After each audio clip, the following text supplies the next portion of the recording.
It's getting recorded, right? Yeah. Yeah, I think so. Yeah, let's start with the first one. It's like simplify the path. Simplify path. We are given an absolute path for a Unix file, Unix style file. We need to simplify it, or you can say that it is in the form of canonical path. In Unix file system, a period, this dot refers to the current directory, and furthermore, a double dot refers to the directory upper level. Note that return the canonical path. Return canonical path must always begin with a hash sign, and there must be only single slash between two directory names. The last directory name, if that exists, must not end with a trailing slash, and also the canonical path must be the shortest string representing the absolute part. So you can see like you'll have a single slash in your canonical path, which here two slashes you have. So directory name with a starting preceding with a slash, and if you have two dots, so you need to remove them and should start only with a single slash. Directory root level, and here also we can see whenever you have a, you take first name of a directory, and if you have double slash for beginning again the next one, you need to have a preceding slash before it. And same goes here, the rules.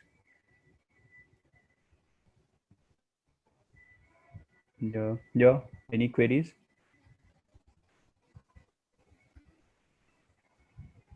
Can you explain the example for like how are they?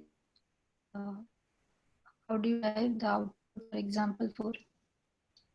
Yeah, here it's like see your double dot, what does it denotes? A double period moves the directory up a level, right?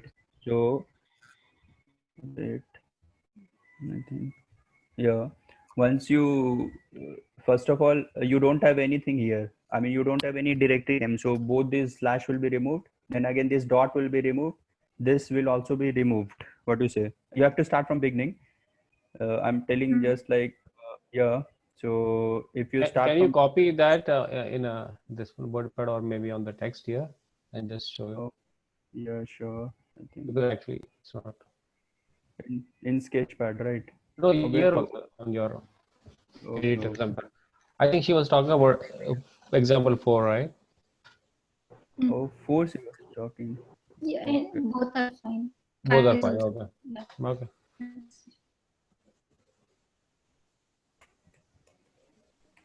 So, oh, sorry.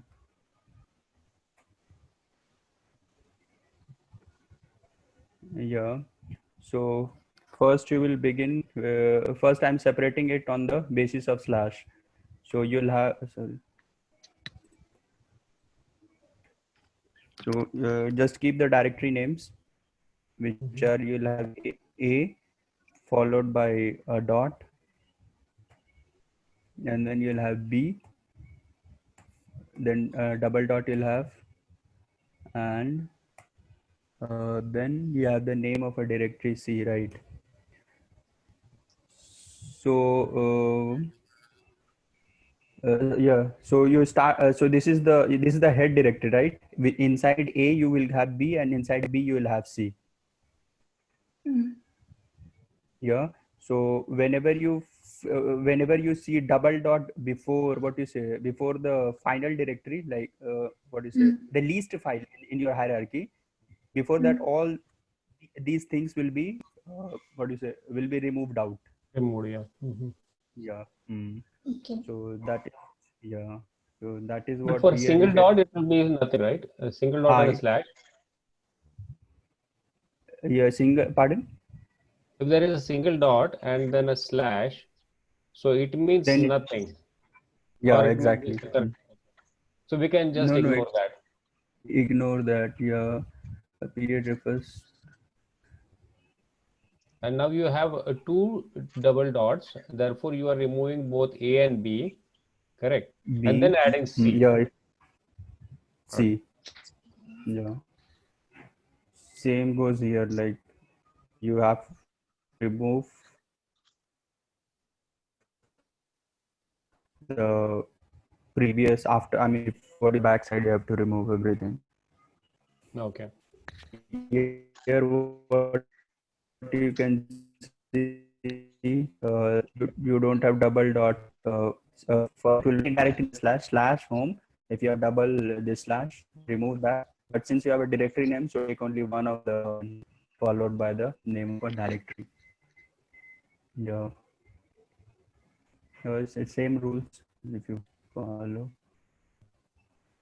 So Yeah, for any me, it queries? appears like you just look for dots and slashes, right? And Yeah. then just separate it if in the string, if you get dot slashes, do something else, or else keep on forming a word of the characters what you're getting from the string, because it's more of a string parser implementation, right? Yeah, similar like that. Yeah. Yeah, string passing. Huh. Yeah. And so if you see a single dot, you just ignore it. If you see double dot, you just remove the previous directory name or whatever it is. Character. Uh-huh. Yeah. And if Yeah. it is present, if it's not, then you just ignore it again. Yeah. And for tracking that, just you can use queue. Like, I mean, how will A after B after C for tracking that? I mean, you will pop first A and then perform operation, then B, then C, like that. So q dot pop, isn't it remove the first element? Yeah, that will remove the first element only. Oh, Yeah, you could use probably stack. So Yeah, you can use stack also. You have like you can share it if you have. I did not code it up. Okay. But actually Q, as per C++ implementation, it will always pop from the front, right? Do you have a pop back also? I'm not sure whether it is there. Maybe I never tried that way. Python, it will pop from end. No, it is DQ then. It may be Oh, sorry, WE. double-ended. Okay. Yeah. Okay. Sorry. I mean, name is Q I've taken, but it is actually DQ. Okay. Yeah. So then Yeah, it will work. Yeah. But you can use stack also, but only problem is in the stack when you come to the end, whenever you are popping, you need to put in the reverse order.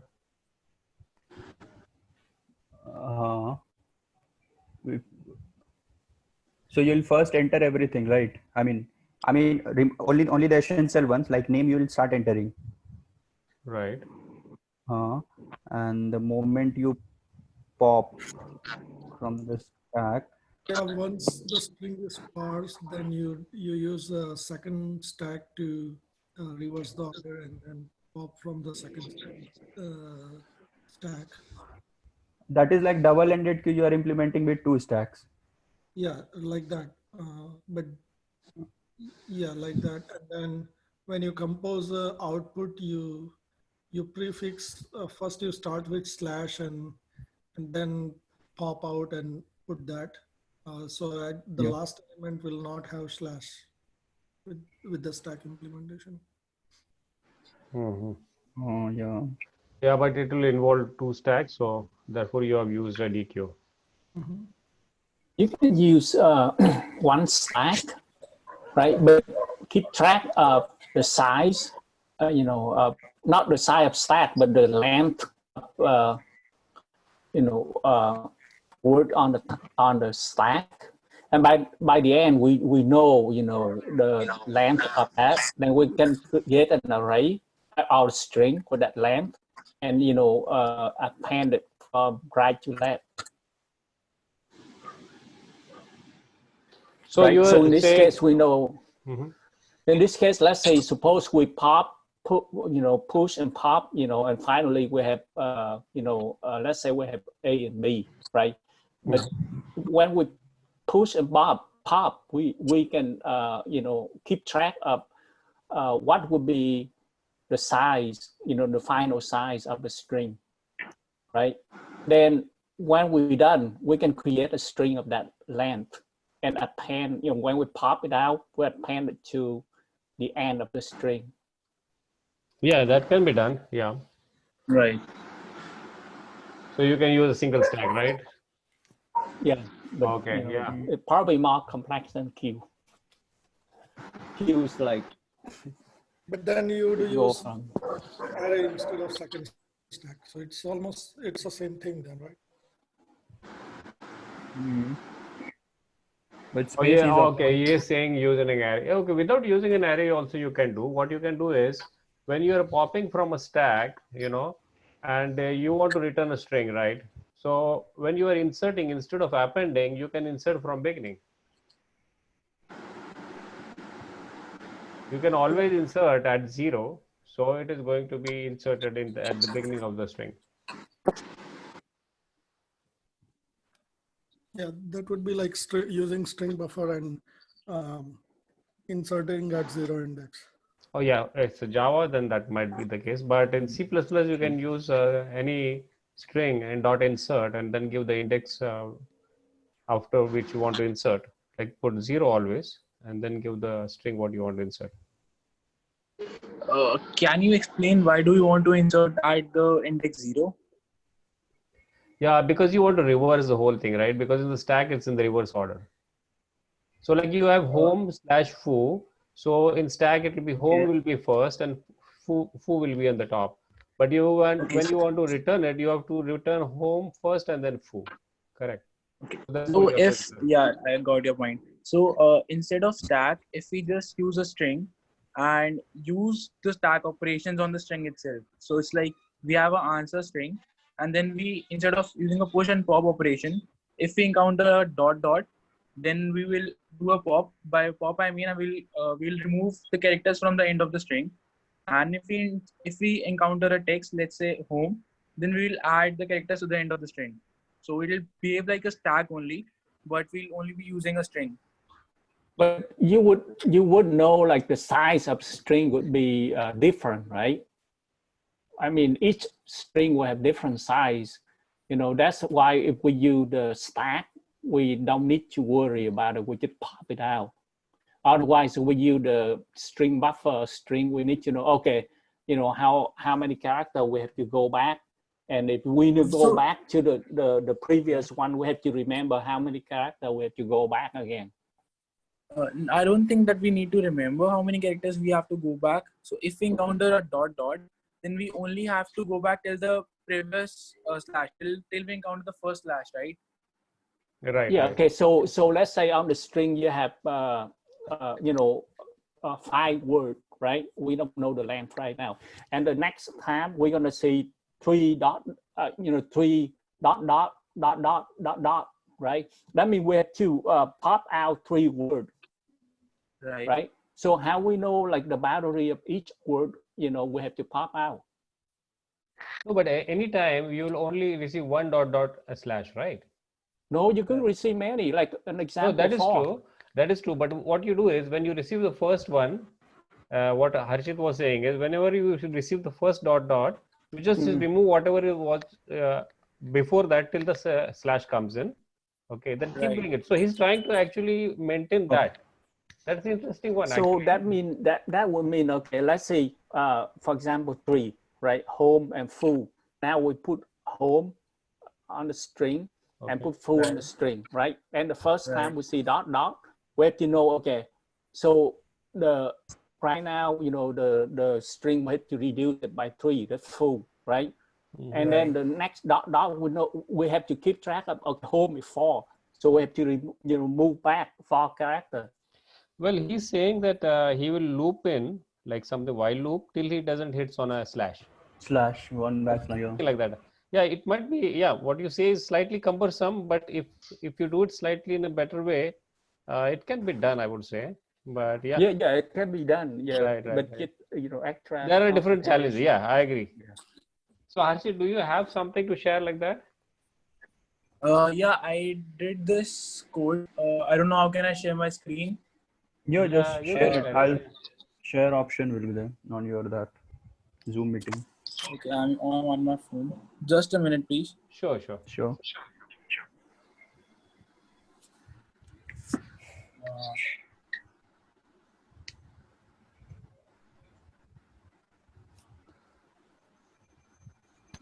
So just for clarification, whenever it encounters a double dot, so it will look for the previous above directory and it will remove that. Am I right? Or what are you talking about the first slash? I didn't get that. Yeah. Just a minute. First, Someone said that whenever it encounter double dot, then it will look for the first slash and it will remove till then. Yes, yeah. correct. You Yeah. have to look Mm. for the first slash, right? So double, yeah. It's still not clear to me. It will, for example, it will remove the B, A, B, and double dot. It will remove B, or it will remove it. Yeah, in I'll the just fourth share. example, yeah, let's finish Harshit one, then we can actually take up local. Can you Okay. see the code? Yeah, I'm we sorry, can I'm on see. using No my problem. phone. Yeah, yeah. Oh, it's Okay. phone, I think, right now. Okay.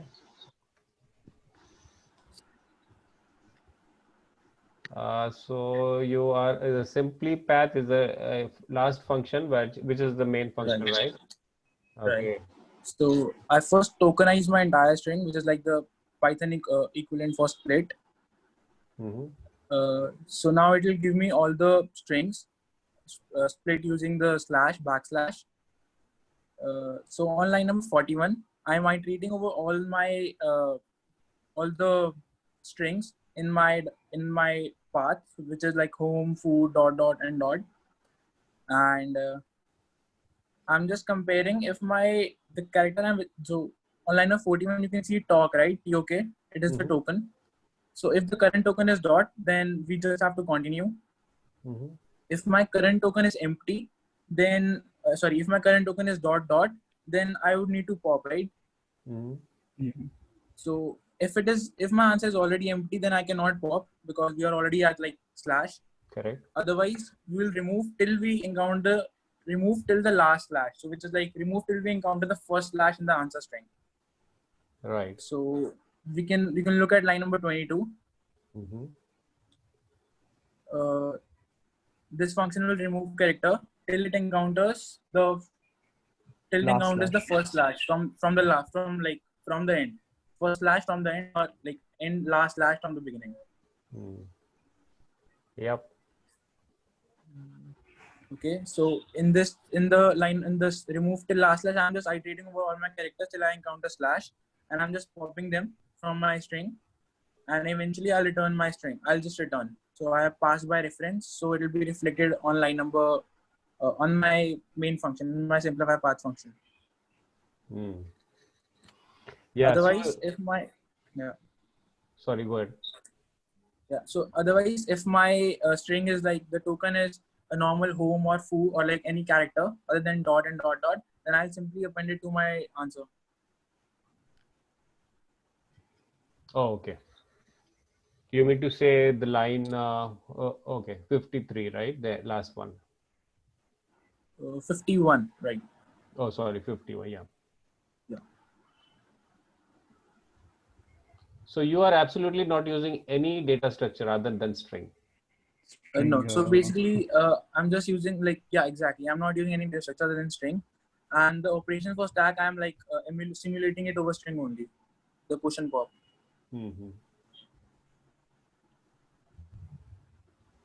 And what was the time when you submitted this? How much? Just yeah, curious to know. Yeah. So this was the time. I mean, it's not the best, but yeah, much better actually. Yeah. Interesting one. But that is a good time actually, I would say. Yeah. Because it's involved so much of string manipulations. Right. So I thought that if we use a stack, then we might use it might take a little more space. So yeah, and since I think even if you use a stack, the time complexity, the asymptotically will remain same, I think. Yes. Yeah. Right.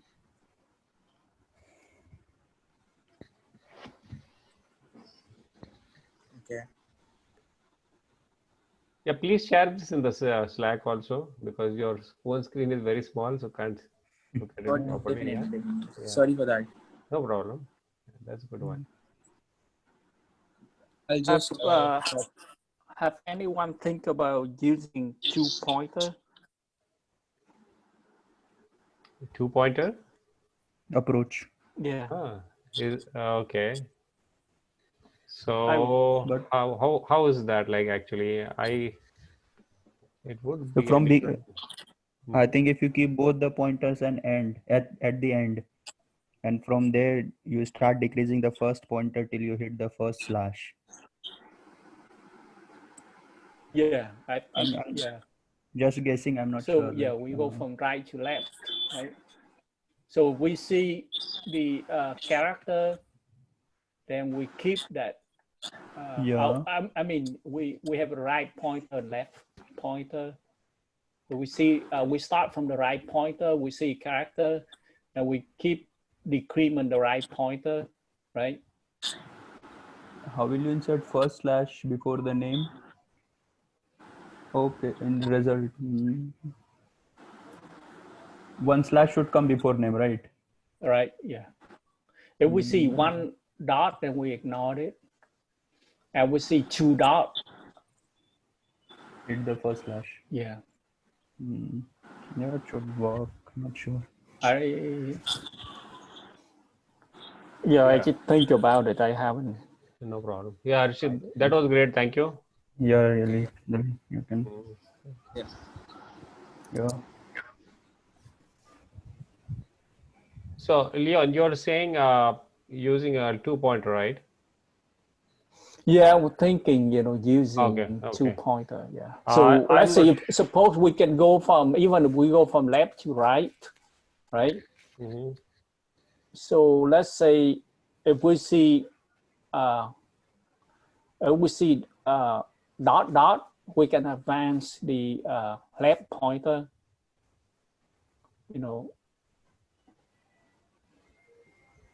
Is that what you think? So whenever you see a dot dot, you just decrement the left pointer, right? Or else you keep decrementing, something like that. So you're starting from left or from back? Both pointers initially at back or both pointers initially at? So you are saying that you want to do it in place in the same string path, right? Yeah, I think I don't know if it's possible. Yeah, looking at Harshit's solution, I think that is something. That's the advantage of 2-pointer, right? That we can do in place. So let's say in example 4, we see C, right? We know C. Let's say we start on the right, So now we see C, and we know that C have to be in the result because there's nothing after C, right? C have to be in that. Now we see dot dot, right?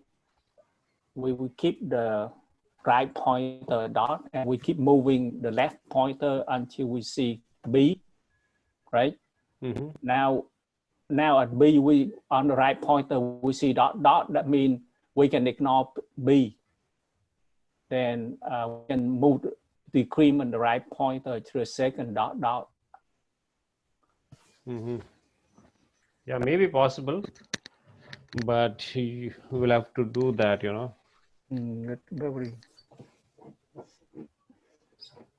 Yeah, if we can do it, that means content space. I think it can be done, yeah. But it will involve a lot of other implementation, like Harshit did some different functions, the way he did for the tokenize and all those stuff, yeah. It will involve more implementation details. Yeah, but I think it should be possible. Yeah. Okay, yeah, we can move to the next problem. He wants to show this. Okay. Yeah, it's like normal only. I mean, whatever we have discussed, same thing. I mean, based on I stated the path based on what do you say? You just slash, and this is the result variable that I'm using for every name in the path whenever you get. And if you see double dot, we have to to pop and just check whether your queue is having some element or not. If it is having element, you just pop them, or the other like when just append it to your result queue.append. Yeah. So like let's say this one is sixth one is an example. So based on slash I'm splitting. So whenever you see a single, double, or triple slash, just replace it with empty space and take all the characters, and if you have dot, put it, I mean take it as it is. Now in a queue you start appending them, and whenever you pop, let's say you pop the first one, you'll pop pop the first element in from the, I mean put in the result you have to put initial code about where I'm returning the result. I think some portion I'm missing here. I mean in result you first append the slash, and whenever you find what do you say, a directory name is there, you append to it. Next time again, if you see that you have an empty space or single like this, you just ignore and proceed forward. Something I'm missing in the code. So you are saying that first the line 21 will be the queue, the complete queue after you parse 20, the whole string, right? Or 22? 21 is a list of tokens. Oh, you are just representing that. Okay. Yeah, 23, 22 will be your queue of. I think this code shouldn't be correct.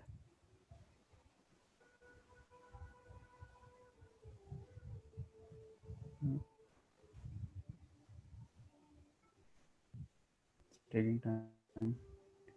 Oh, some lines are hidden then. It's not visible here.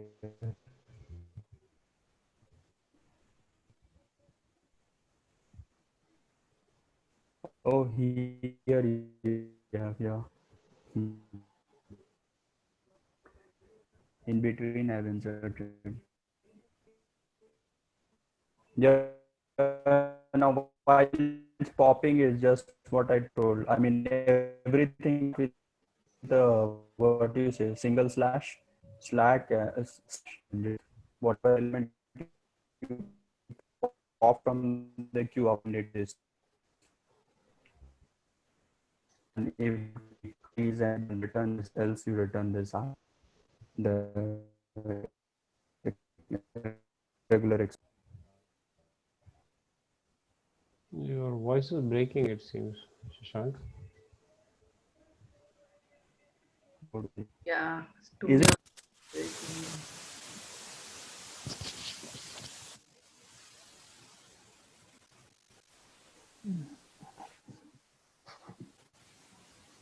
Hello, Shashank, are you there?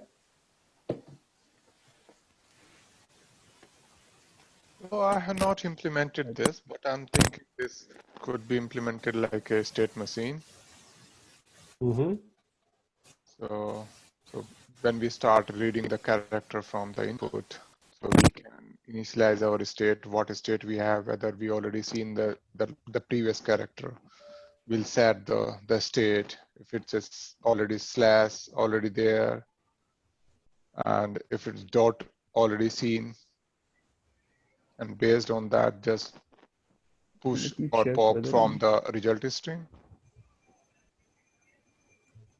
Mm-hmm. But so yeah, that is. But when you are doing state machine, is that not an additional burden? Yeah, I think that is also a good option. But we are maintaining the state as well as then we are maintaining all these string manipulations. Yeah, so as long as we are moving forward, so at whenever we are reading the character, we are checking that what state we are, and based on that we are making decision. So if we already have at the dot state and we see the second dot, so now we know that we have to pop the last directory, right, from the output. And okay. Mm-hmm. Yeah, how would you represent in the state machine if the last directory is not there? So, but he's saying he'll maintain other data structure also, right? It's not only state machine is just to maintain the state what currently you are when you're parsing the string path. Yeah, but then, yeah, but So what's your question? After, how would you represent when the previous directory is not there? When you see dot dot, you're gonna pop up the previous directory, right? No, but the assumption here is that the input is always valid.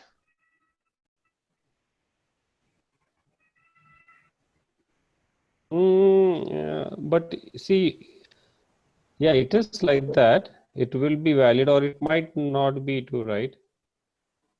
That's not given. It's absolute path, which means it's a valid input. We have to Okay. just make it short.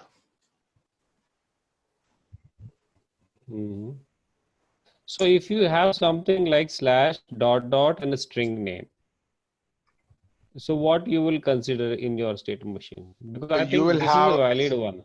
Yeah, you will have slash dot dot slash.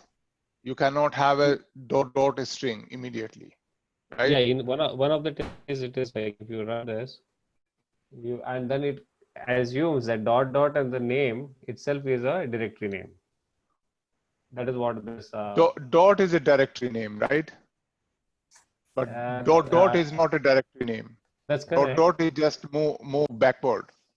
Yeah. So see, the thing is, we'll always have to look for a slash for your state machine also, because that will complete. If you have a Yeah. slash, it means you have completed whatever your parsing was for the previous string. Correct. But when I was actually working on this one, I found that in a test, there is a test case like if you have slash dot dot and then again say home and slash. So as per me also, I was thinking the dot dot is there, so it might be an invalid string, but it is not. It is a valid string, and they use the dot dot home as a directory name. It's right weird, but that is what the test case is. One of the test cases over here. So whenever you say, yeah, there might be different ways, but this is also valid. Okay. I think the slash dot dot, what they mean is basically you cannot go beyond the root. So basically dot dot is the directive to go back to parent, but because it starts with root, you can go further back because that is kind of zero. Final parent.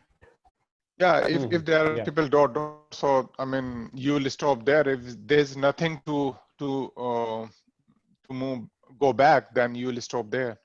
You will stay. Right. I'm sorry, I'm a little late, but is it? I did one approach. Can I share that? Sure. Yep. Sure. Am I audible, right? Yes. Now you're audible. Okay. Yeah. Okay. Sorry, we lost you in between. Yeah. Exactly. Go ahead. Okay. Give me one moment. I'm looking for the question here. Let me pull out the question first. So it Do was, you want the number of the question number? Yes, please. 71. 71. Yeah. Okay. 71. Give me one moment. Start my video. Oh, sorry. Share my screen. And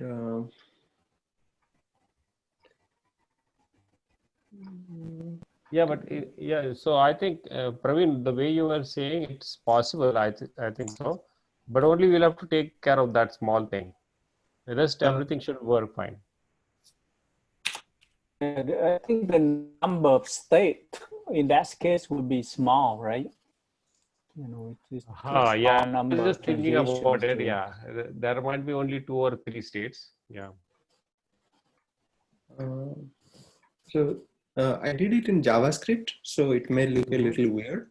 But what I did was I basically started with I split the path so that it is a sequence of it is an array of words, and I just did our read pointer, write pointer approach because it starts with slash. So the first segment was an empty string. So forget about why. So that's why I'm starting from 1 rather than 0. Then I basically go until I traverse the whole array, whole input. At every segment that I'm currently looking at, I basically handle only few test case, a few scenarios. If it is double dot, then my right pointer goes back. If it can go back, if it is not at the end already, leftmost end already, then it can go back 1. Otherwise, either, so because I have already split with slash, so, oh, I'm not able to edit the code. So slash a, so this guy results in question. No, it was not visible there. It's right now. You go. It's okay. Yeah, go ahead.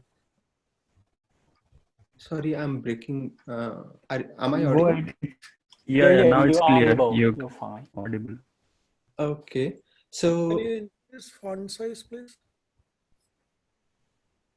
font size, how do I do? You have to go to the browser and do that.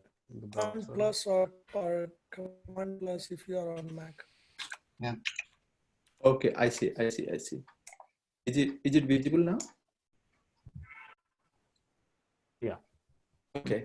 So I was showing when this thing comes into picture. So this guy is the empty string. And suppose, so this second scenario. So these guys are not contributing to anything. The only thing is we can just ignore them. So if it is not any of these two special scenarios, then you basically copy the read pointer value onto the next of the right pointer. So this is what I'm doing. And after I fix this, slash is not there anymore because I have omitted them. So this is how. So kind of think about this. Once I got, okay, what was my input? My input was, this was my input. And at the end of this thing, I'm here. Then plus plus r pointer, array.length has reached. I have seen the last segment. So I come out and I shorten my array. I basically ignore whatever rest I did not use, for example, from here to here, because my B is currently sitting here. So I basically trim my array, trim this part out of my array. So I get this thing to use. Then all I do is basically go one more time through the array, joining all the segments with slashes. So this one, so this becomes slash A, because basically there is empty string slash A slash B. Empty string is not visible, so that gives me this. So you break it into an array, right? You split an array and use 2-pointer approach.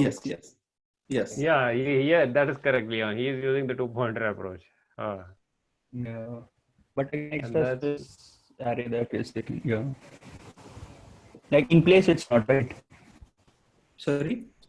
I'm telling it's not in place. We can say, yeah, I'm taking order of n space more, but then it is in place. Yeah. Yeah, after that. Yeah. Yeah, so this is a 2-pointer approach also, yeah. And this is very concise and very neatly done. Yeah. That's intuitive. Yeah. So in the interview, is there any preferred method, like we have to use, like we should not use the less data structures or do like this? I think we can discuss this with the interviewer, what he is, the way he wants to drive the discussion. But most of the time, if it is too involved, probably they don't want us to go character by character counting things, unless, I mean, that is very, I would say that is unnatural, but it is always on them. Yeah, but in C++, that would be a better way of doing it, or else you'll have to involve some other libraries to do that. Yeah, agree. Yeah. Yeah. So I didn't understood this right pointer concept here. So R pointer is read pointer and W is the basically right pointer. So this is kind of the fast pointer, slow pointer approach. The slow pointer always follows the fast pointer. The fast pointer basically does the scanning, reading kind of stuff. So for example, we have come across another problem where suppose we are given a random sequence of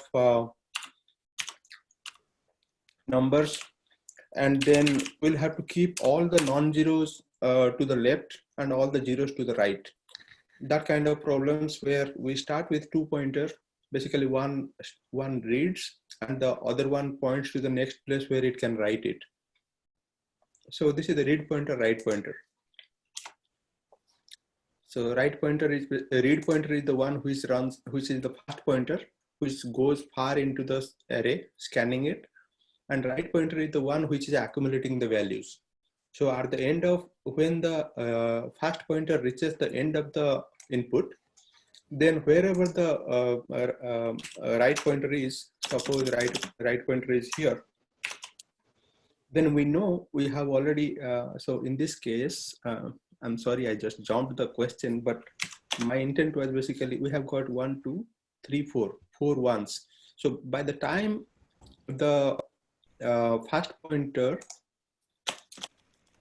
this will be the fast pointer, but by the time the fast pointer completed scanning the array, we must have accumulated all our ones in this segment already. So the rest of the things can be filled with just 0 or something. And I mean, this is the fast pointer and slow pointer approach is a pretty unique pattern, a pretty established pattern in problem solving. Yeah. So you just take whatever is to the right pointer and then return them, right? After joining. Yeah, because I just chop off, because the other thing is not needed. I just chop that off. Right. And this particular thing was just one edge case where if I have only, suppose I started with this kind of thing. So at the, or things like this, all this thing will reduce to basically by the end of the processing, I would be only left with this, and a join call on this gives me the empty string. I should at least give the, so that is the one scenario. Right. I'm just The last handling. one, yeah. Yep. Yeah. That's good. No problem. Yeah. Thanks. Thanks, Rajendra. yeah, Thanks for good sharing. solution. Yeah. Yeah, it was a nice one. Shashank, can we move for the next one? Yeah, next one. No. We had 3-4 solutions for them. Yeah, that was a good discussion. Absolutely. Yeah. Next is like hand of states. Alice has hand of cards, which are given as an array of integers. He wants to rearrange cards into groups such that the group size would be W and it would consist of consecutive cards. I need to return if it is possible, if he can accomplish the task. So here these are the array elements and size is 3. So these are the consecutive elements you can see in each of your list. So it's possible for this array, so you have to return true. But here if you see, if you take 1, 2, 3 in the first one, the other only 4 and 5 will be there. 1, 2, 3, 4 in the first one, that only 5. So this is not able to, I mean, other list would be empty. So false, and constraints like your hand dot length will be less than equal to 10k, element will be 10 to the power 9, and your word will be greater than 1, and sorry, not word, size of the list will be less than your hand dot length and greater than 1. Yeah. So initially, when I looked at this problem, I thought it was the playing cards. But when you look at the node, it doesn't seem so, right? Node. I didn't get node. So no, when you look at the problem, initial statements like Alice has a hand of cards, I thought they were all Yeah. the playing cards, right? Yeah. But it is not that, because the note says you can have 10,000 cards and the length is such big. The hand size is also big. So it is not the It playing would be, cards, yeah. it's something else. They would restrict it to 52 or 53. Right.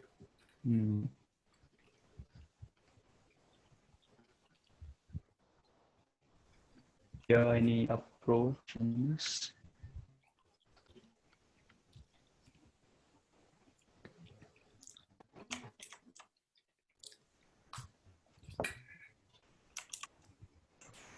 Can anyone clear me what does handoff state means? Means I'm not aware of it.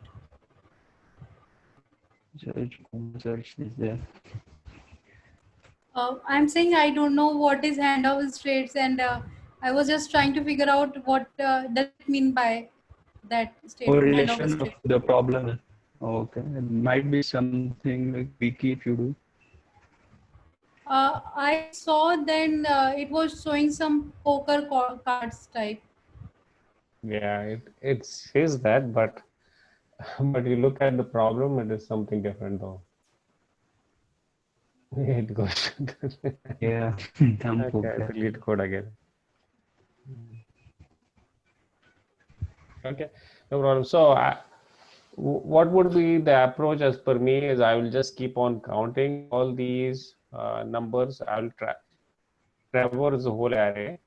Okay, the input array hand, and then first put buckets or maybe whatever the numbers are, the count each and every number of that and keep its count in a map or something like that. And then I traverse that in the next iteration. And look for if I have the W, for the W, if I have those consecutive ones. And if I don't find any one of them consecutive, I just return false, or at the end I return if the map is empty. So if the map is empty, it means I've consumed each and every card. Yeah. So something like that. So that's a duplicates. How will you take care? Like, I'm sorry. Duplicates. I'm telling. How will you take care? So if I'm using a map, I can. Okay, map then. Yeah. The count, right?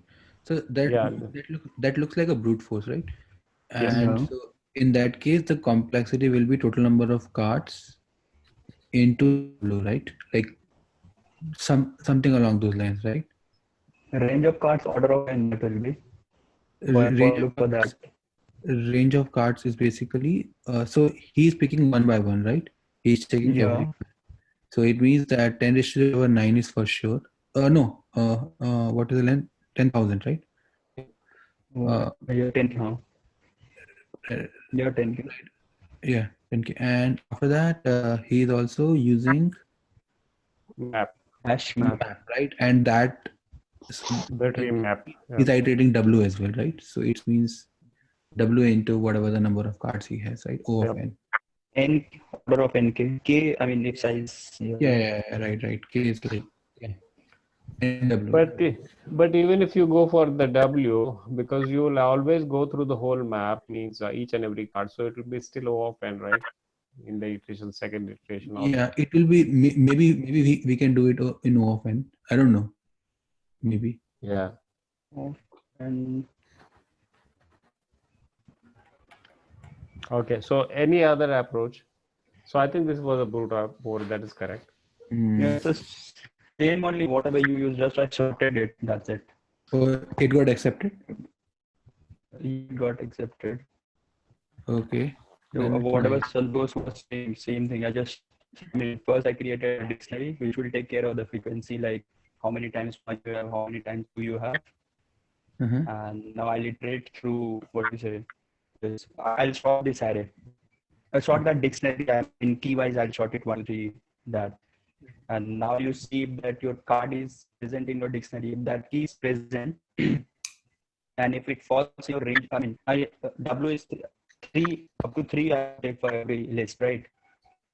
I mean, so, and since it is consecutive, so let's say initial card is your one. Now you need 1 plus 1 will be 2. Now you need to check whether 2 exists in your dictionary or not. If it doesn't exist, definitely then you can't form a group like this, right? You will return false from there itself, or else if you use it, then just to decrease the frequency of that particular key by 1. And the moment you find that it completely got exhausted, just knock it out of the dictionary.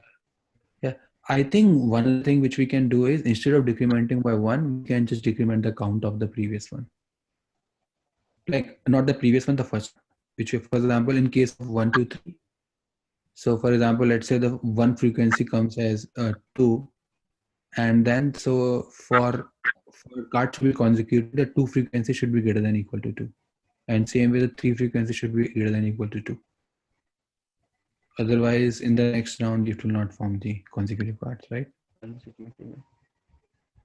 But I think Santosh matters about taking order of n only, right? Here it's going n log n, and that was extra space. No. See, you are sorting, therefore you are saying n log n. But in my case, I am using ordered map. You know, in C, you have ordered map like tree map in Java. So when you are actually creating a map itself, it will be doing everything in the ordered form. So it will be sorting, right? So it will be still n log n, at implementation of map. Yeah. So that will be okay, that's true. Backend scene, that's yeah. So it's almost the similar way what you did. Yeah, exactly. Yeah. Sorting gives you this, you're leveraging this property because of sorting only. I mean, by 1, if you are increasing, and if you find that in your, what you say, in your dictionary, that means you're good to go. Otherwise, if you don't find it till the range of W, then you'll return false. You have to sort because you have to look for the consecutive ones, correct? That's the reason you're sorting. Yeah, this is the consecutive it's using. Like, let's say you picked first card as 1. Now it will run, W will run 2, 3, I will do 1, 2, 3. So you add 1 to 1, you will add 1 plus 1, 2, and you'll check whether 2 is there in your dictionary keys or not. Again, 2 you have added, then you'll, again, every time you are adding, then you will add 1 plus 2 will be 3. Again, that's consecutive. So we can trim, right? Like if the total number of card is not divisible by W, then we return false. yeah, that's also what is saying. It should, array length should be a multiple of 3. Yeah. Yeah. If you get any remainder, that means there itself you can return false. So initially you want to check that, right? Yeah, exactly. Yeah, but that is a base case, right? Yeah. Right. So, but we still have to go through all the consecutive ones and find out if they are valid. Santosh, can you show your sorted map solution? Okay. Yeah. Yeah, you can share.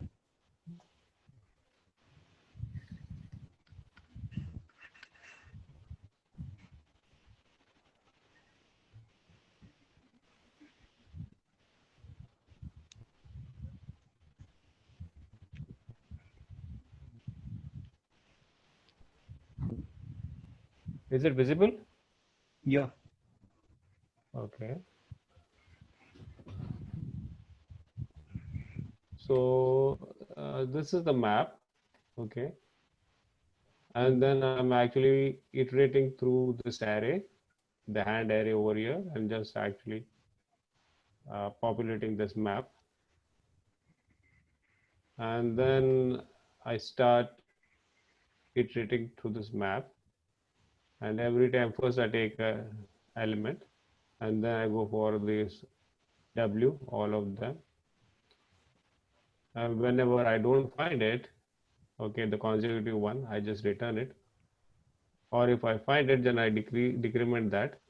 And then if it is less than 0, I just erase it or increment the next element. So the next element is the value of the key, right? the key. So if I increment the key and if I don't find it, it means there is no consecutive one, and therefore I return false. Or else at the end I return the map empty. So if it is empty, it will return true, right? Empty.empty is empty. Right. If it is empty, it will be true. So that is what they want. And if it is not empty, it means there's something missing. Yeah.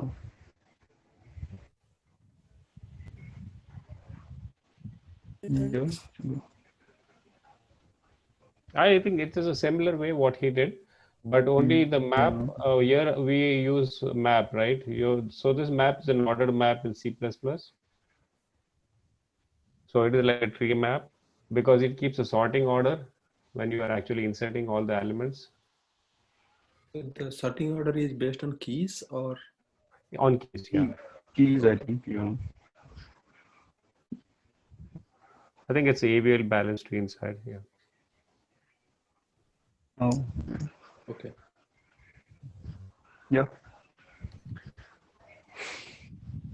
So yeah, but other than map, do we have anything? Because they also say, if you look at the solution, they say it's a brute force and it gets accepted, but it means that there is something much better we can do. That is what I get from it. So this is working fine. Few something they are telling. But I don't know. Heap. So heap. priority Using queue? heap. Okay. Yeah, using heap. Yeah. I think heap in which you'll have couple of values, like value corresponding to them, the frequency as a node. And but priority queue is slightly maxi difficult for me to get for this solution. I was not able to understand that. Like we take 3 elements, right? I mean, take W element, the size of the, I don't know, I'm just telling, like, let's say size W is equal to K, then take first K elements along with their frequency. And since I have to, mean heap I'm telling, so first I'll pick out 1 from there, and once you pick 1, just go for the next element and insert it inside the heap.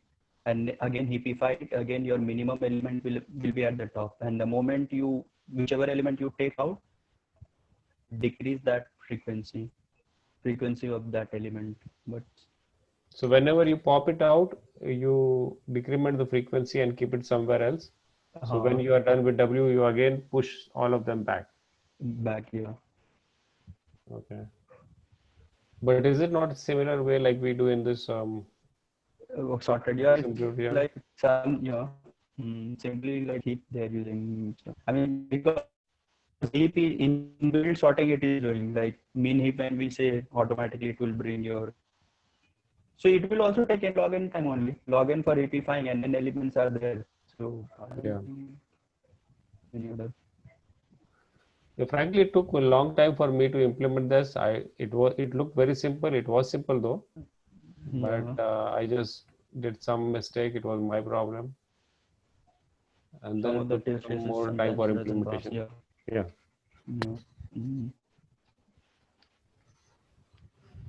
Yes, we can. Any other approach, anything, or we can switch to next. Otherwise, there is often approach actually. I mean, I couldn't understand, but the solution seems to be. I couldn't understand the code, but there seems to be an OFN solution. I mean, with O of space. Sorry, O of N solution with what space you said? O of W. O of W. share it with G, I think. Do you have the code? You have something to share? Yeah, I will share. I mean, I couldn't understand it. Okay, no problem. Yeah. Yeah, let's try.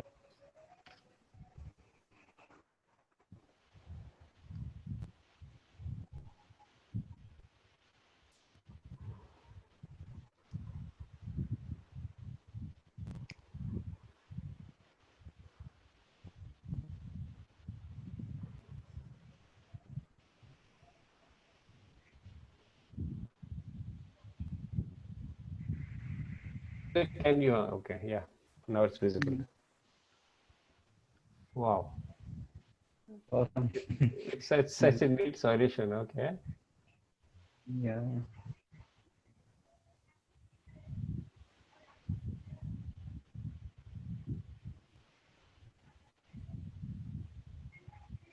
So this count is an array, and okay, you are taking all of them and putting this in an array of only W, and then you mod it with W and increment that.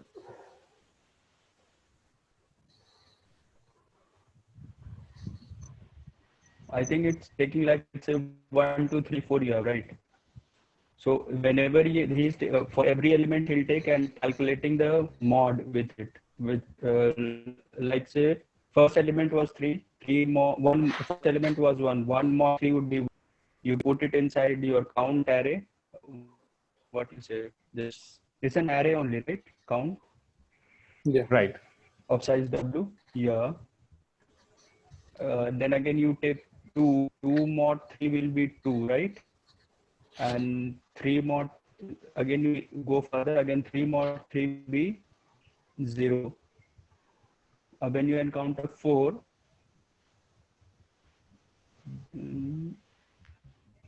so if you encounter 4 and W is 3, it's going to be 1.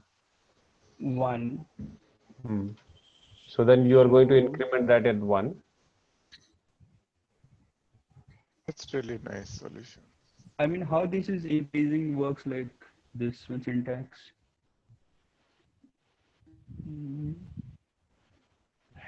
And I think all the have, okay, and in the second for loop, the C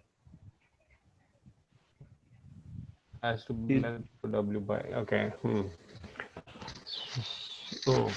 So he's creating a hash map only in the first for loop. We see the count No, is that is an array. no, it is an array, but the index is the kind of, even if we have 1, then the index 1 will be incremented by 2. Plus 1, yeah. right? So Right, that's right. kind of a hash map type. And but if you go, suppose if you 1, 2, 4 is there, and then 4 mod W will be 1, and then again you are incrementing that plus plus. So what is that incremented by plus plus? That key. Plus plus means so if like incrementing the value. Yeah, incrementing that index value. Maybe it is initialized to 0, and then you are incrementing it by 1. Yeah, so initially 0, and the index value will be 0 to W. 0 to W minus 1 actually. Yeah. I think I'm just thinking that this solution might not work actually. Second for loop is not understandable. No, but so when you are looking at the for second for loop, so it means in the first for loop you are filling all the counts with the same values. If you don't find all of the values same, then it's going to be false. Not because it has to be same values, right? Because each and every consecutive number has to be that. Therefore, he is actually using modulo of W. Yeah, but the second for loop, how is he checking that it is like we ideally every index should be 1 in that count array? No, it will be depending on how many W's are there, right? So it should be every index value should be W times. Right. Yeah. It's a very good one, actually. Yeah. Yeah, it's really nice solution. Yeah. No, I'm guessing it will not work. I mean, I will just tell you an example. So let's take, let's assume the W as 3 itself. One of the card is, I will take G 3. 1, 6, and 5. You said 3165? No. W is 3. Okay. 1, 5, 6. So 1 mod 3 will be 1 and 1 mod 2 and try this. Yeah. So why 1, 2, and 3. So it won't work. It won't go the very So it far. will be 0, false it will be. Can we just run it and see what print for the count looks like, and then Right, Yeah, Uday? So it is going to be false, right? In your test case 156. Yeah, it should be false, but here it will, I mean, the C is always 1 right here in the count array. No, but in Okay, case no, of no, no. 0th index, it will be 0. It won't be 1. So therefore, No, it no, will be no. false. 6 is there, right? Maybe can you go to 6 Oh, okay. percent, 6 3. percent 3. edit code, Okay, put okay, the good. test and execute once, please?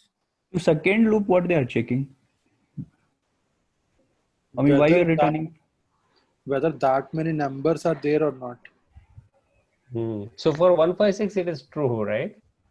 Yeah, 156 it is coming out to be true, Yeah. but it shouldn't be. Yeah. Why it will be true? Because you are getting all 111 in the count array. yeah, did you try No, that? but here in that case, C will be 1 and the hand dot length by W will be 1, 2. So 1 not equal to 1. Oh, That's yeah, false. you're right. You print once you run it print, I think. That's interesting. Okay, let me check here that same condition.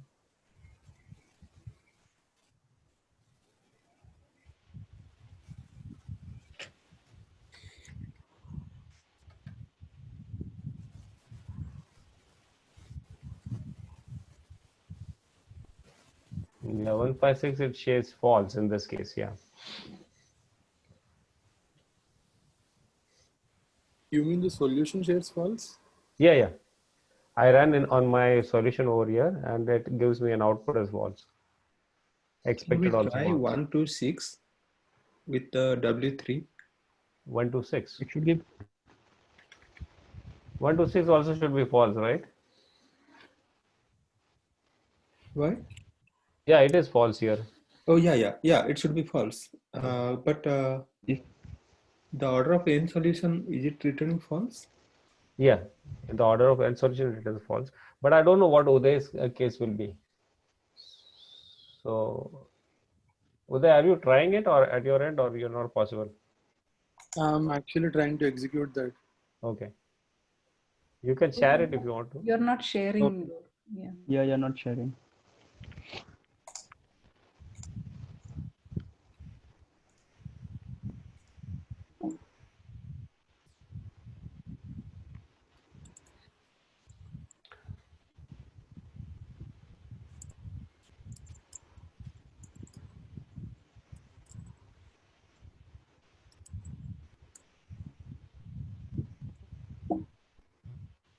We could have run this in the lit code itself, right? Okay. Sorry. Why is it running in editor, right?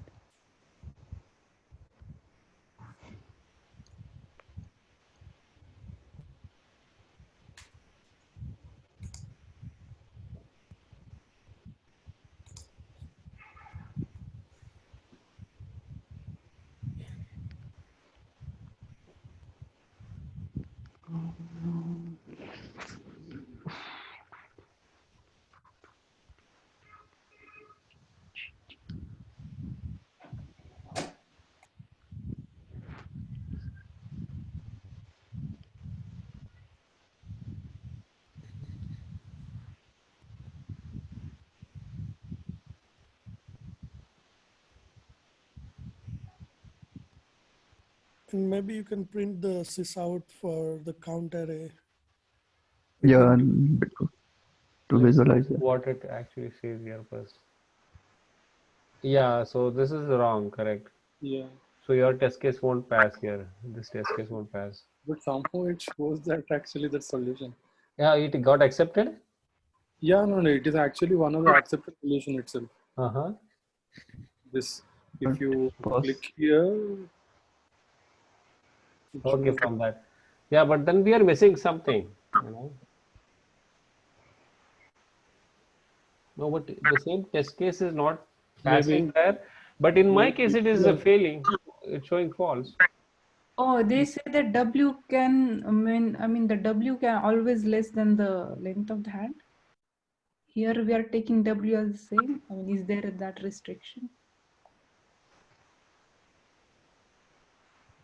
I guess the cases might have been added at a later point of time. And Okay, yeah. this, Sometimes they do that. So they have added additional test case, and then this is not passing. No, W can be equal to your hand length. Yeah. Could be less also. Yeah, so that's a good one to try and see. No problem. Thanks for bringing that up, Uday. Yeah, it was awesome. Yeah, it was something different. So they modify the test cases. Yeah, because they want actually, I think they even modified passage the, of time. right. So even they have modified the problem statement, it means. Yep. Yeah. Yeah, looking at the time, can we move to the next one? Prashant? Yeah, sure. Your set intersection. Set intersection size at least 2. Integer interval is given for every integer a less than b, and is a set of all consecutive integers from a to b, and both are inclusive. You need to find the minimum size of a set S such that for every integer interval a in intervals, the intersection of S with size a has at least 2. So if you see for the first set, if you take 2 and 3, that is residing inside your first interval. So minimum 2 elements are there which are matching. And again for 1 and 4, if you see, 3 and 4 are inside 1 and 4. So again 2 and 5, if you see, all the 3 are coming. So sufficing the 2, and 3 and 5, 3 and 4 will come inside it. And again it is sufficing 2. That's why we have the output as 3. I mean the size of this set. And same goes here. 1 to 2, if you see, 1 2 will come, 2 3 2 3 will come, 2 4 will come, 4 5 will come. That's why your size is 5. And these are the constraints, like it will lie between 1 to 3k, and intervals I will have a length of 2 representing some integer interval, and every ij will be in the range of 0 to 10 raised to power 8. Yeah, any queries in the question or approach? So the answer should be all consecutive Size of numbers. set. Yeah, the size of set. It should be all consecutive numbers as they show it here, like 2, 3, 4, or they can be non-consecutive also. Yeah, they can be an integer. Just oh no, it should be consecutive. Set of all consecutive integers from a to b. Yeah, it should be consecutive. I don't think so. It's written here, set of all consecutive Yeah. integers. That is what is a bit confusing when you actually start running. There was a test case where. Can someone explain the question? I didn't get it actually. Yeah, it's like you want example, right, to be understood. Yeah. Yeah. So it's saying like these are the intervals that are given to you. These are set of consecutive integers 1 2 3 and 1 2 3 4 2 5. Now you have to find a set as such that every two, when you minimum I mean every 2 element if you of the set, if you take, that should be present here. It could be more than 2, but minimum it should be at least 2. So if you look from 1 to 3, you have 3 elements, out of which 2 3 of this set is matching with this. So you have 2 elements common. Same goes here. I mean, here all the 3 are matching, in fact, in 1 to 4, and in 2 to 5, again, all the 3 are matching, and 3 and 5, only 2 are matching 3 and 4. So at least 2 are matching. So that's why you have to return this size. I think the set should be consecutive only, not. Yeah, so actually the way the statement is, first you start with the interval 1, okay? Then you pick up 2 numbers in such a way that they should be common for all of them. Yes. But what happens? But what happens if you start doing that? If you are sorting it, they look like sorted, right? In this one, in this case. But if you go further, so it is not possible, and therefore they have added the 4th one also, and therefore then if you look at the other set, it matches. At least 2 of them matches in the set.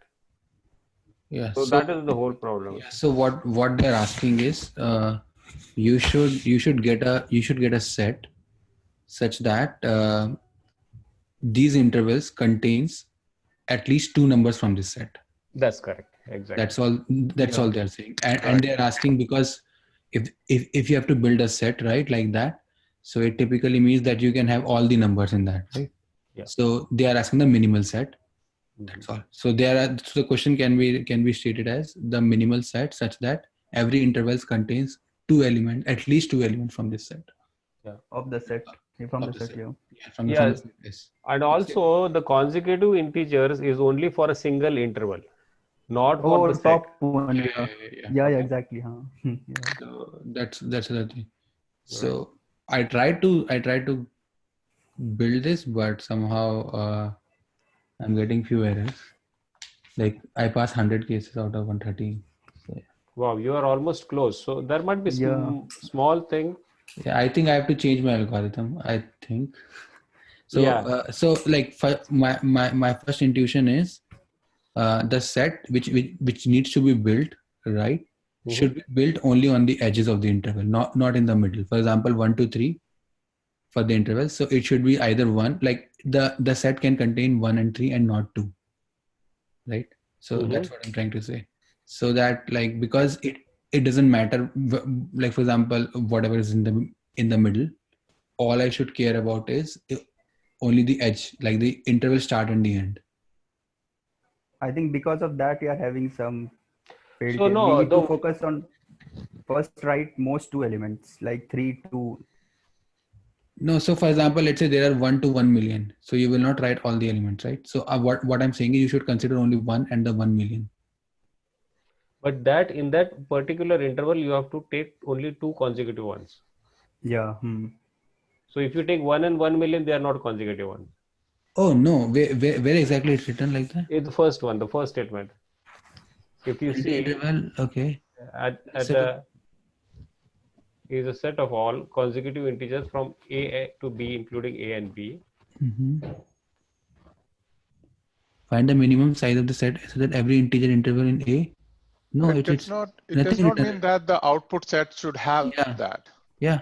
No, output set should not have, but the interval should have those two elements which are consecutive in the set. Like you can't take 2 and 4 in case of this 2 and 5. You will have to take 3 and 4 as a common element. I mean, 3 and 4, that should be consecutive. No, it doesn't say about the result, right?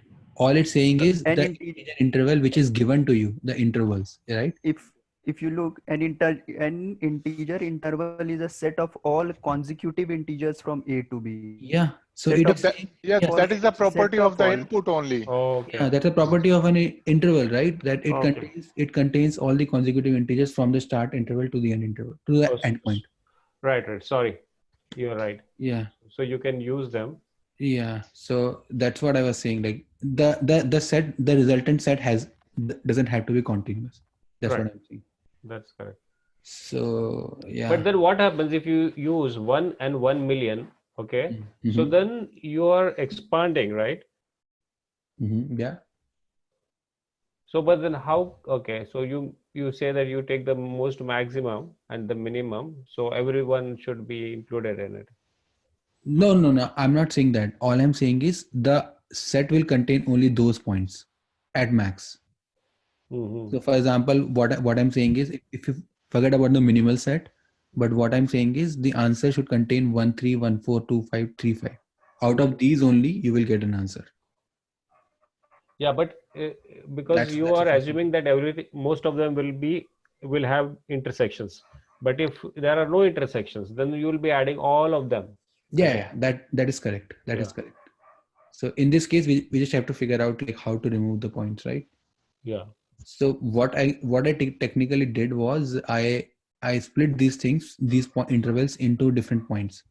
So into a start point and an end point. Okay. So for example, 1 3 will become 1 with S and 3 will become 3 with E. Okay. And with their indexes. So basically 1 comma start comma 0, 3 comma end comma 0. Right. And similarly for the next interval, it will become 1 comma start comma 1, 4 comma end comma 1. and the third one become 2 comma 2 comma 2 comma start comma 2 5 comma end comma 2, right? I just divided this into basically, so the 4 becomes 8 size of 8, right? Because 4 into 2, right? And then I sort them based on the value, right? And if the value is same, I sort it based on the endpoint. So if something comes before something after, so that will come in the, like a comparator will automatically figure it out. So that's basically sorting. So can we do something like that? I mean, first sort all these interval and then check, start from the first one and go up to the point where it actually overlap with the interval. Yeah, I think get the intersection of those intervals only. So it will cover all those intervals which are overlapped now. Yeah, that's correct. I think that should be the solution. That's what I was struggling with, because one of the test cases is behaving like that. So yeah, I haven't tried that solution, but I think that should work. Like at least in the example which was failing for me.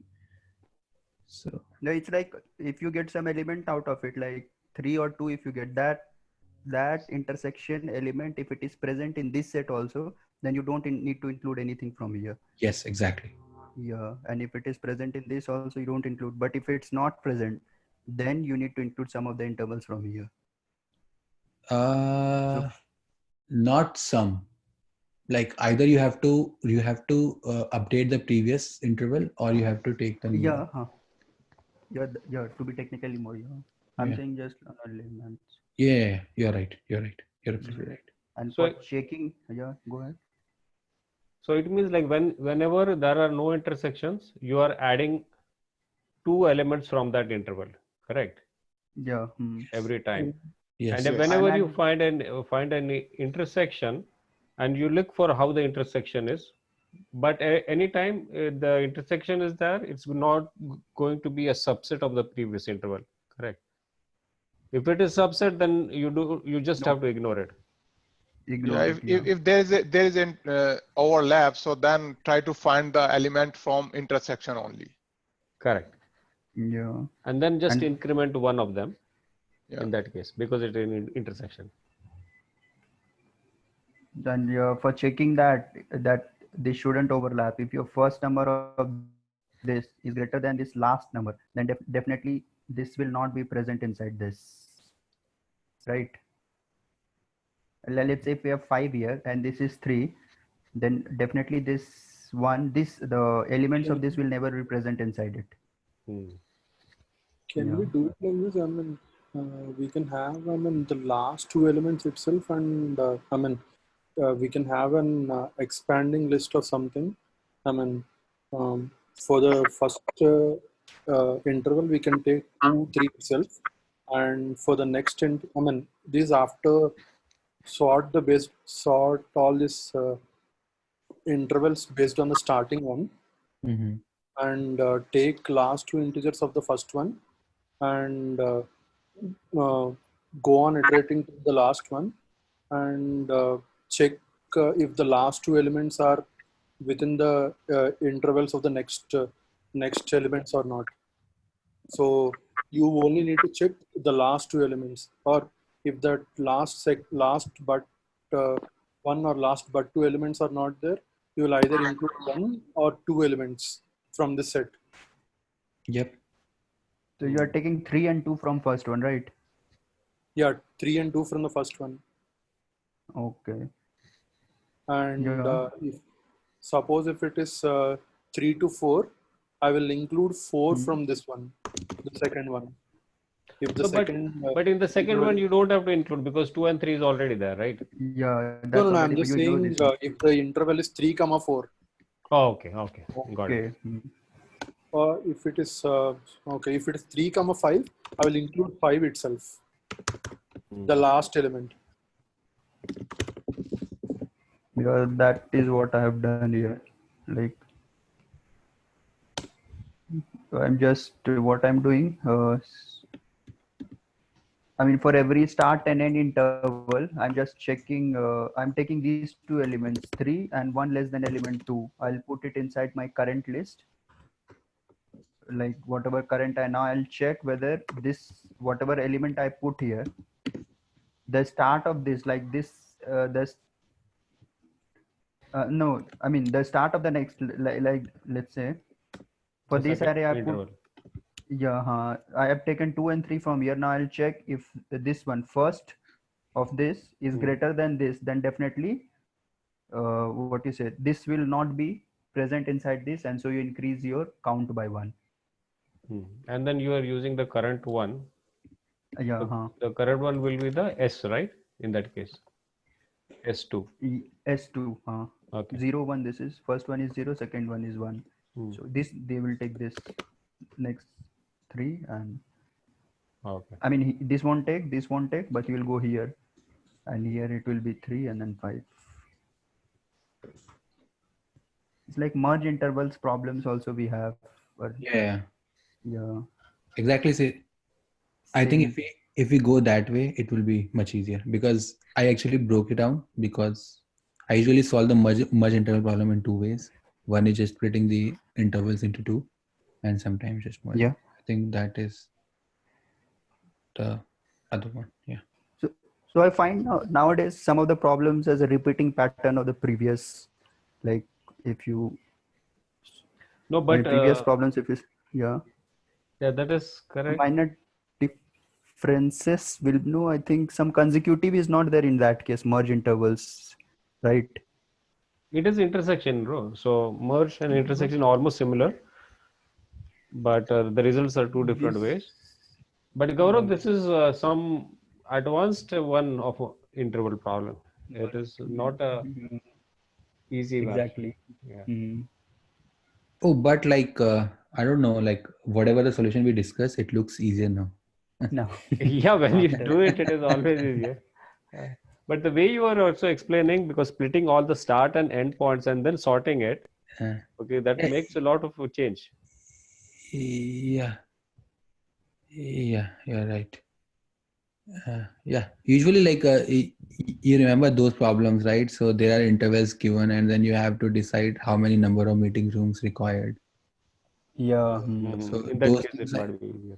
those So things in that are like meeting sorted by- room, Yeah, like go ahead, when go the last person enters and the first person when enters, first person's time should be greater than the last person leaving the room, right? Then Yeah. only there will be overlap. Yeah, I kind actually, of concept. Yeah, I actually solve those problems by splitting the intervals and sorting them out, because that way it becomes easier. Easier, yeah. Yeah, I also sorted it, but by end, what you say, the second element of every. Oh no. What I'm saying in those kinds of problem, I just split the intervals into 2, the start and the end points. Start and end. Okay. And so the number of elements become 2 of n, 2 into n. Right. And then I sort it, and yeah. then I just count how many ups are there. Yeah, if somebody has doubt about that, so a couple of weeks ago, Roger took a session on intervals. You can find on YouTube. Yeah, it's really good session. Yeah. Okay, I might go through. Let me share the link for that. Okay. Yeah, that is right. Praveen, yeah, actually, that is a very helpful one. I think he discussed that also, what Gaurav was saying. But this is slightly advanced, because what happens in intervals, if you know the basic, that's fine. But when you get some problem which is slightly twisted, it becomes very harder to manipulate and bring to that base level, unless you see a implemented solution. Yeah, exactly. Yeah, true. So only way is to practice this many, right? Yes. The more we practice. And the way Gaurav brought a different perspective to that. So if you think in different ways, so things are, we will actually sharpen our skills in that direction also. Yeah. I've encountered a similar question actually. So you will be given a series of intervals, and you need to find the minimum interval that overlaps with everything.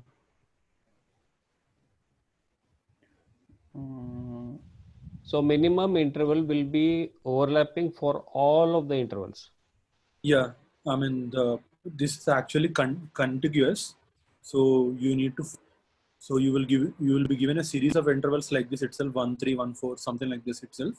But instead of this set, I mean, here it can be discontiguous.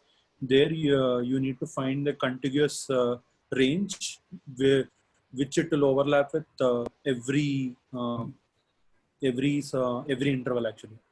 Is that question in LeetCode? Here 1 to 5 it should be here. I mean S should be 1, 5. No, no. Is that question in LeetCode? Yeah, because 1 will never be. Pardon? The new question, is that in LeetCode? Yeah, that question is there. I remember. I don't remember exactly, but this question it's not on the top of my mind, but I have seen that one. So the answer should be 1, 4 interval, right? No, the 5 you will be missing. No. So in that case, the answer should be 2 to 4, right? Yeah, or no? That is what I was thinking. Yeah, like maybe 2 to 5 or 2 to 4. But here we are considering 2 elements over there. We just have to consider 1 element, right? So yeah. But if it is 2 to 5, then 1. What about 1? 1 won't be coming in that. Or 2 to 4 if it is. I think question is bit like. Yeah, either it looks like either one is answer, 1 to 4 or 2 to 5. Yeah. Because 1 to 4 overlap all 3 and 2 to 5 also overlap all 3. Yeah, maybe that's a different question. So Uday, if you have that LeetCode problem, please share it, because Rajendra was also asking it. So if you can share that. This is a question EPI, the elements of programming interview. Okay. Interval covering problem or something like that. Or if you can share that link or whatever it is, a document also, that will be helpful for others if people are interested. If it's possible. If we solve 5-10 problems related to this, like we can good at it. Sharpen our skills more. Yeah. Okay. No problem. Yeah. Yeah. Okay. So let's stop the Okay, recording. then let's wrap it up. Yeah. So I do have